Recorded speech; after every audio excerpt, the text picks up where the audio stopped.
সামনের পথ মসৃণ নয়, ষড়যন্ত্র চলমান। পতিত সরকার দেশকে যে ভঙ্গুর অবস্থায় রেখে গেছে সেখান থেকে টেনে তোলা কষ্টসাধ্য।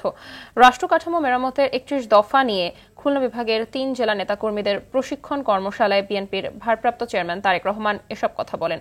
তবে সব রাজনৈতিক দল ঐক্যবদ্ধ থাকলে দেশ গঠনের চ্যালেঞ্জ মোকাবেলা সম্ভব বলে মনে করেন তিনি। খান আলমিনের রিপোর্টে বিস্তারিত।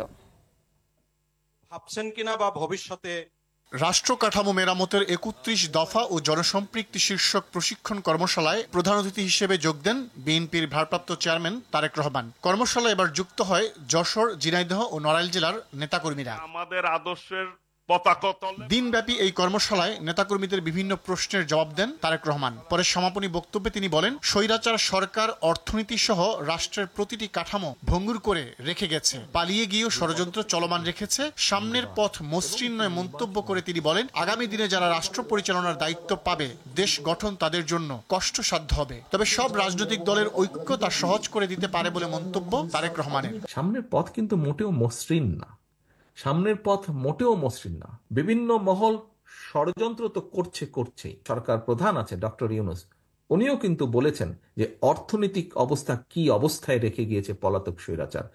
চুরি, দুর্নীতি, লুটপাট করে সব সাফা করে দিয়ে গিয়েছে। যারাই দায়িত্ব পাক আগামী দিনে, সেই দলটির বা যারা দায়িত্ব পাবে তাদের অত্যন্ত কষ্ট হবে। কিন্তু এই কষ্ট আমরা তখনই হাসি মুখে এই কষ্টকে আমরা সহজ করে নিতে পারবো আমরা যদি সকলে ঐক্যবদ্ধ থাকি। 16 বছর অত্যাচার, নির্যাতন, গুম খুনের প্রসঙ্গ টেনে তারেক রহমান বলেন, বিএনপি এসব কিছুর প্রতিশোধ নিতে চায় 31 দফা বাস্তবায়নের মাধ্যমে।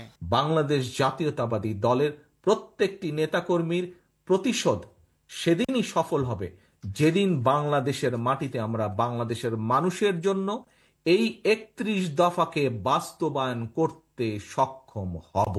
দলের ভারপ্রাপ্ত চেয়ারম্যান বলেন, জনগণ বিশ্বাস করে আগামী দিনে ভালো কিছু হবে বিএনপির নেতৃত্বেই। আপনি আজকে চিকিৎসক হিসেবে যে জায়গায়। খান আলামিন, RTV, ঢাকা।